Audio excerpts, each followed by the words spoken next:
this week has all but confirmed what many have expected, that the WrestleMania main event is going to, the main event scene, I should say, is going to feature some sort of combination of Cody Rhodes and Seth Rollins versus The Rock and Roman, the new and approved bloodline.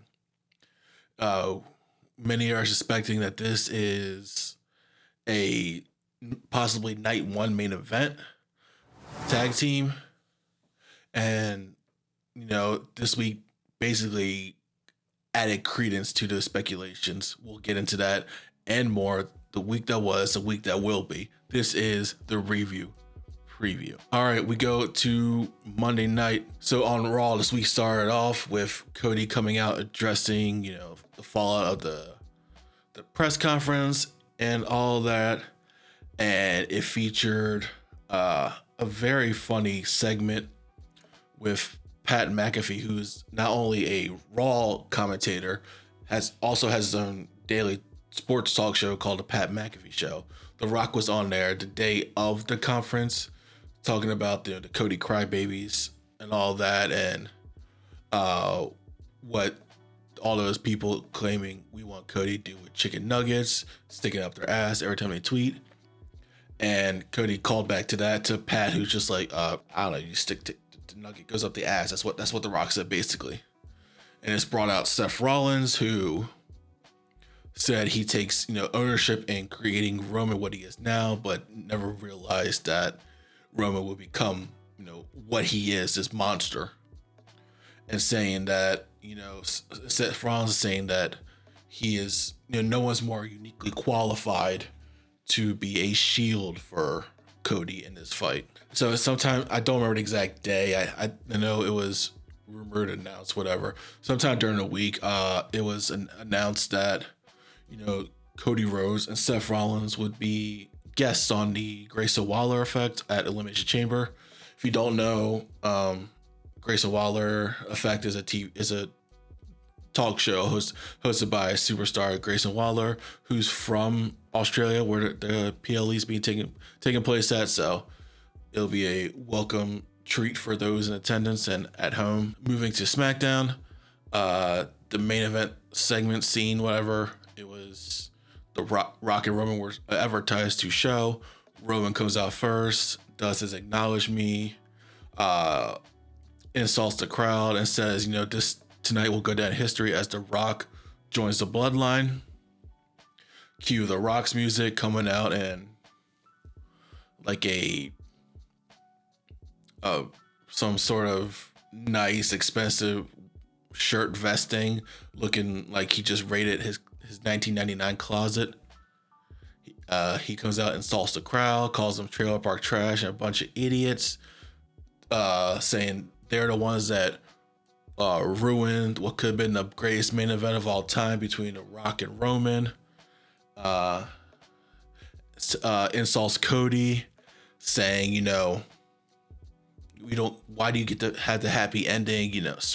When sports teams lose, they pick up and they move forward. You can't seem to move forward, and I'm going to make sure that you are a loser walking out of WrestleMania. And the match ends with a very, very cool shot of The Rock officially joining the bloodline and everyone throwing up the ones. So that was, that's going to be a shot that's talked about probably for a while to come. So as far as the bloodline, Cody Seth goes, that's where we stand. And it was developments that were cool and expected. Nothing surprising. You expected with the WWE had I'm going to say their own version of a Super Bowl commercial, because it wasn't featured during Super Bowl. They put it out like 30 minutes before Super Bowl. But it's hyping up WrestleMania 40, and it featured 4 superstars: Cody Rhodes, Roman Reigns, Rock, and Seth Rollins.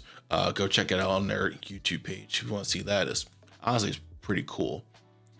But it all but confirmed that those 4 will intertwine heading to Mania. Like I said before, the tag match that many are suspecting to happen as a night one main event, it's a good possibility right now. I'm leaning towards it does happen, which doesn't mean a few things for certain superstars involved. Yeah, it has to, I assume, be announced soon, and which means that at least three superstars will be pulling double duty. That being Seth Rollins, Cody Rhodes, and Roman Reigns. Because as of the making of this video, the confirmed main event of night 2 is still Roman versus Cody for the WWE title. It could change. I don't see it changing. I believe it'll be a disservice to the entire like story narrative driven if they change that, because this has to culminate in a one-on-one title match, ending the show, ending the biggest WrestleMania of all time, which potentially this could be. And to sit there and pivot the night 2 main event to a tag match going to be disservice. It would lessen the story. It won't be the satisfying payoff as it could be. You know, you could do it as a tag match, call it a day, and then delay the title match between Cody and Roman for a while. One, it completely spits in the face of winning the Royal Rumble, because winning the Royal Rumble allows you to face a champion of your choosing at Mania. So there's no point to that. And two, the way this has been built, it has to be at Mania. There's no other spot. It's too big for a B-level pay-per-view. It's too big for Money in the Bank, SummerSlam, Survivor Series, next year's Rumble, next year's Mania. And as much as, you know, Roman being having a title for another year, putting it in the record books forever, as much as some people may want it, I think the majority of fans will very much turn on the story, because we already had some people saying that this is boring, like halfway through. Roman's just running out of people to fight, and you know, it was always going to be like Cody Rhodes. We suspected it from WrestleMania 39, didn't happen. WrestleMania 40, it needs to happen. You're not gonna hold people to 41. I'm sorry, unless you bring in every single Hollywood writer and craft the greatest story ever told, and I don't see that happening. The singles match for the WWE title has to happen, and Seth Rollins will be, if the tag match happens, Seth Rollins will be pulling double duty, because don't forget, you know, he has a guaranteed match too at WrestleMania. The upcoming men's Elimination Chamber match, the winner of that gets to face Seth Rollins for his title at Mania. So no matter what happens with the whole bloodline thing, he has a guaranteed match. And I'm curious to see if what they address in storyline, because of course they're going to address Seth Rollins double focused on bloodline and on his title, because you can see Seth coming out, oh, you know, for a whole month, I got your back and we can fight him and blah, blah, blah, blah, blah. And the winner of that chamber match coming out, hey, don't you forget about me. All that. One, storyline makes sense. The challenger doesn't want to be disrespected. And two, all this talk about the World Heavyweight title being the second title, it will completely validate that if the champion himself is not even focused on his title match, instead it's focused on the other champion. So I'm curious to see what they do with that. We're talking about The Rock, who he's the only one, but he's the only person who, as of right now, I don't see doing double duty at all. He could insert himself into Roman Cody, make it a triple threat, but I don't see it at this point. I don't feel like he has 2 days of cardio for a match back to back in him. He could prove me wrong. You know, with it being a title tag match and it being a possible triple threat, he doesn't have to pull any weight. He's there for star power alone. He probably won't factor into the result, but we'll see. But how he interacts with Cody is something to be seen, because while Roman Cody is the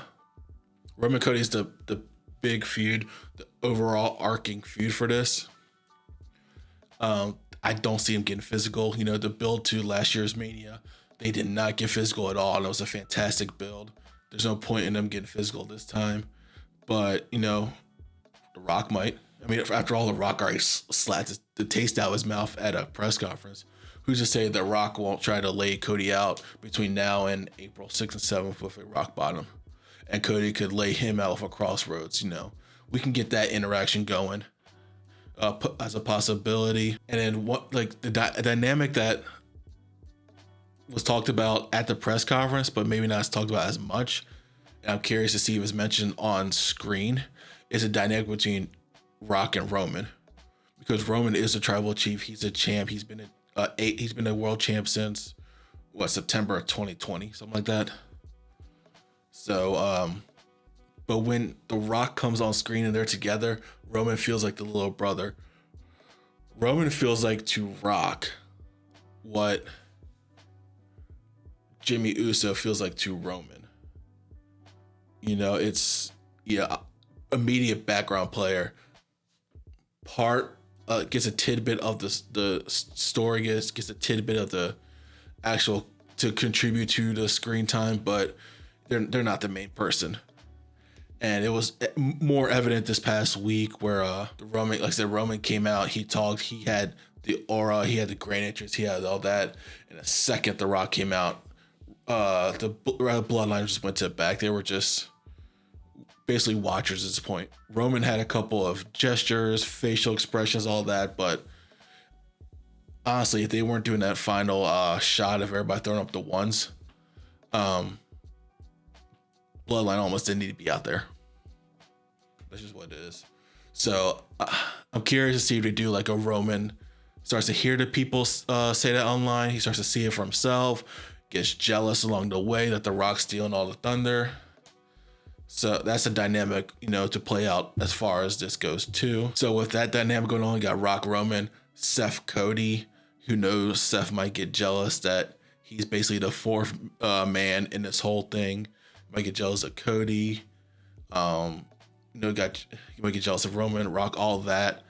How all these dynamics intertwine and all that. This main event scene going into WrestleMania 40, I'm looking for it to be an all-timer. I'm looking for it to be a build-up of epic proportions.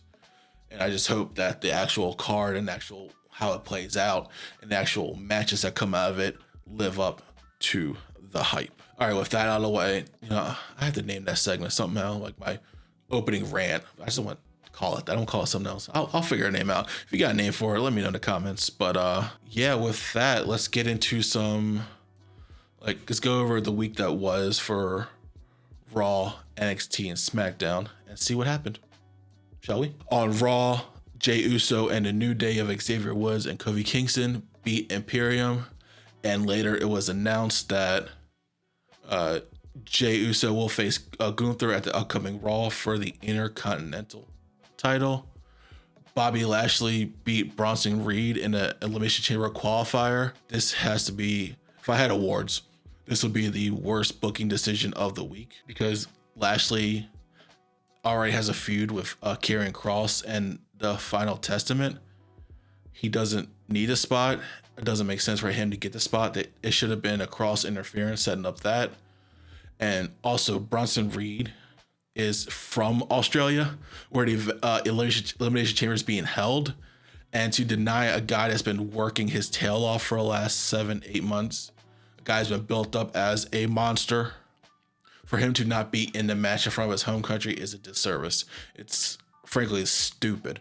And Triple H has done a great job as the booker man, but this one was like, why? Even if Reed wasn't winning the match, it'll still be cool for him to have a prominent spot in a prominent match in his home country. But I don't know. We talked about the Cody coming out and talking already. After that, Liv Morgan beat Zoe Stark to qualify for the women's Elimination Chamber match. So she joins at this point Becky Lynch and Bianca Belair. LA Knight beats Ivar to qualify for the men's Elimination Chamber match. So with LA qualifying, at this point we're at 4 with Drew McIntyre, Randy Orton, Bobby Lashley, and now LA Knight.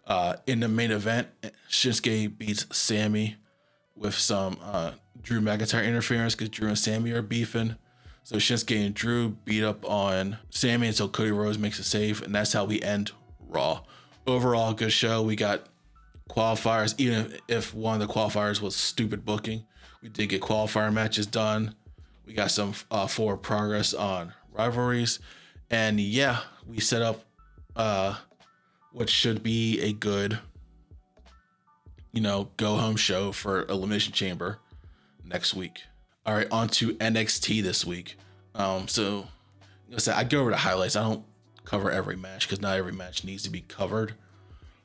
But Metaphor of Noam Dar and I'm blanking on the other guy's name.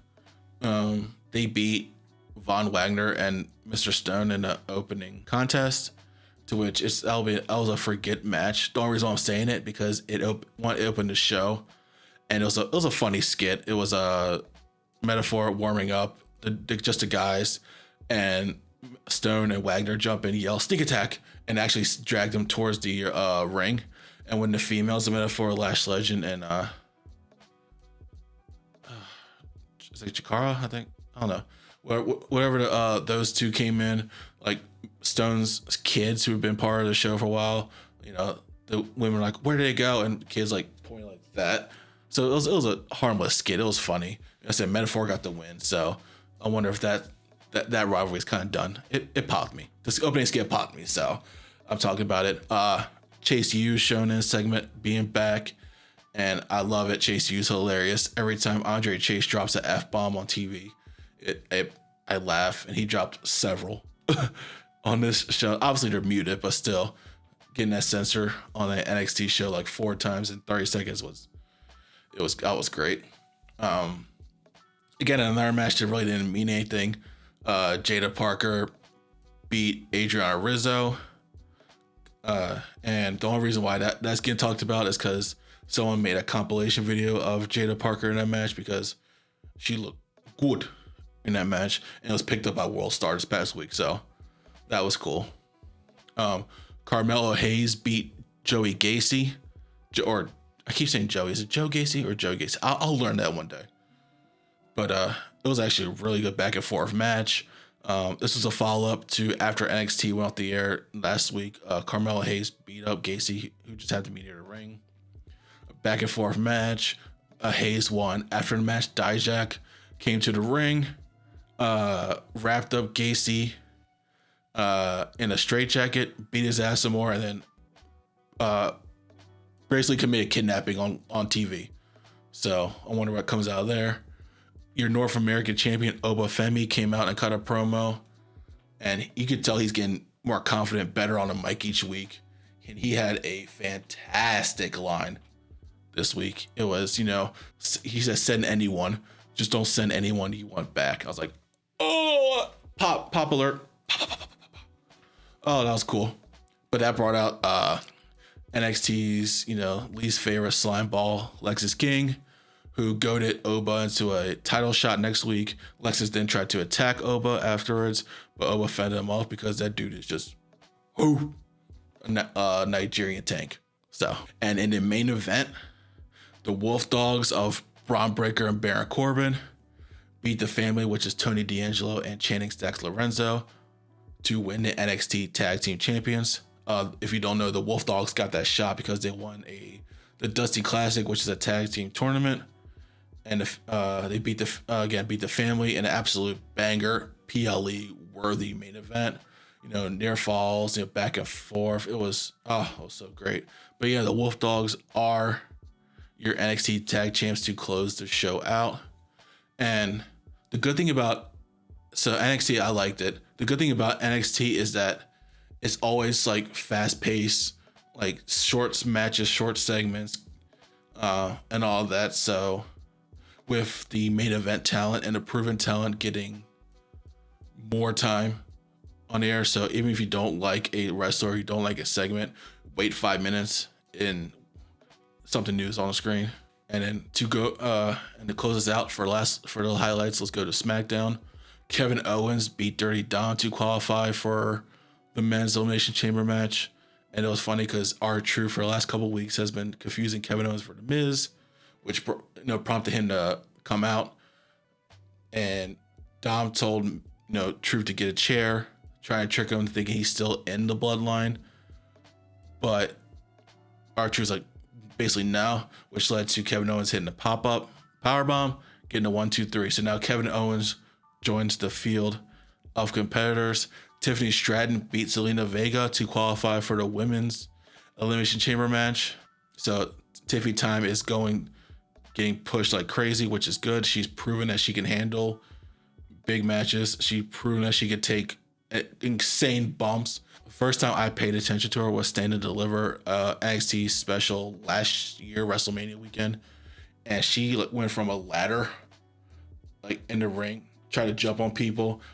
Nobody in that caught her. She hit the floor hard and still got up. And she's been in like no disqualification, like hardcore matches with Becky Lynch, and just kept going, didn't miss a beat. And so she's earned respect each performance. And so I think she's new to the main roster. She's ready. She can handle her in this match.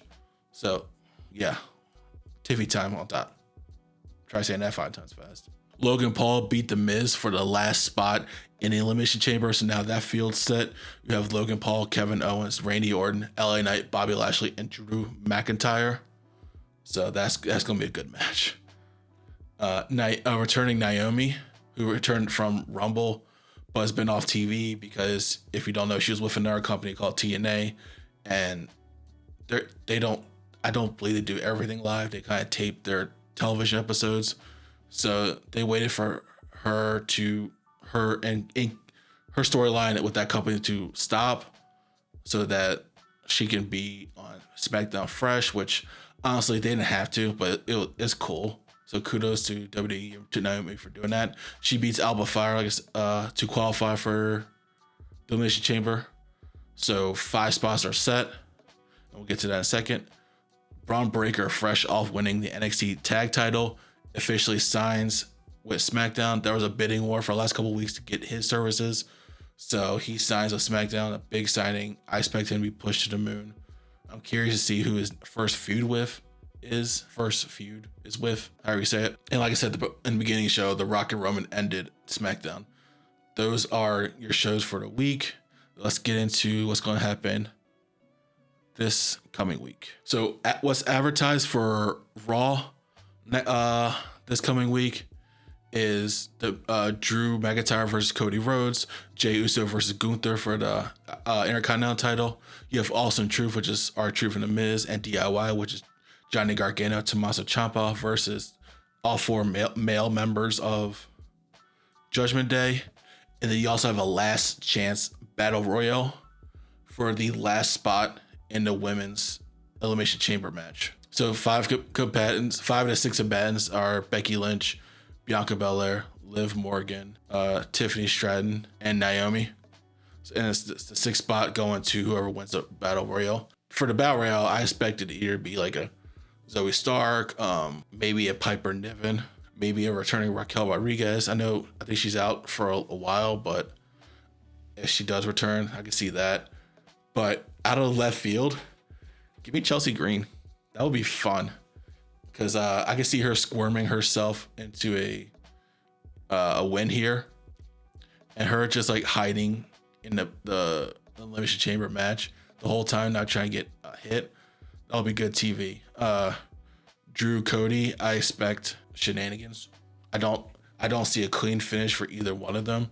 Cody obviously is main event protected, and Drew's cooking right now. Drew McIntyre has been the MVP of 2024 so far, and that's not going to change. So expect something weird like Shinsuke or Sami Zayn to come out and make the finish weird, funky, and yeah, both men to be protected.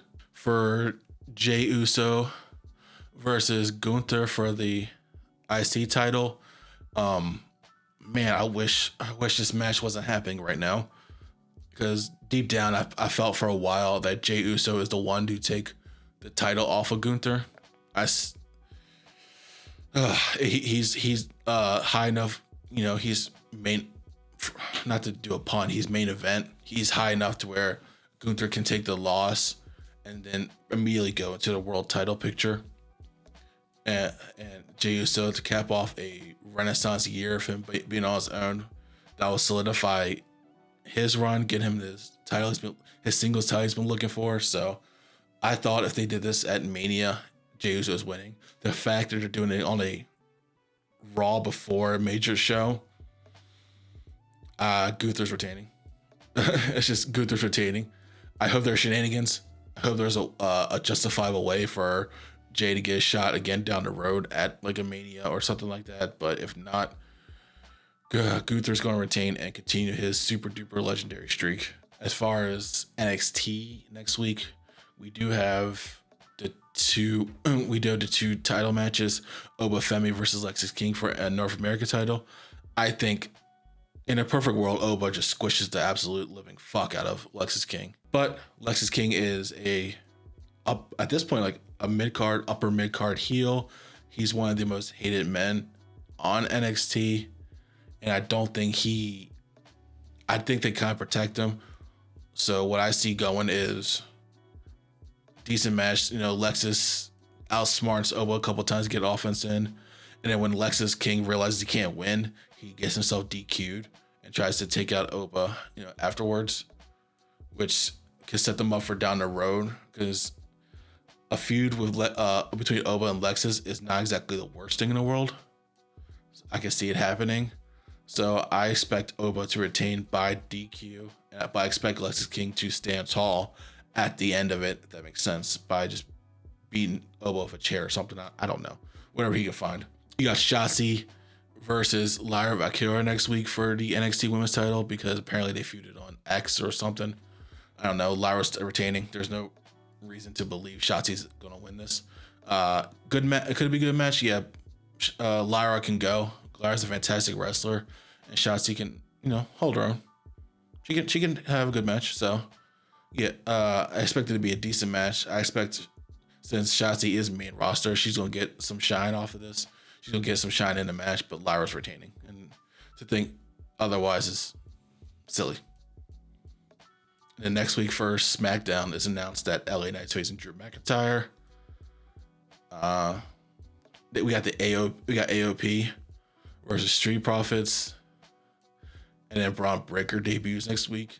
So with Braun debuting, they'll probably just use some local talent or some NXT nobody, and just Braun's will just beat the piss out of them.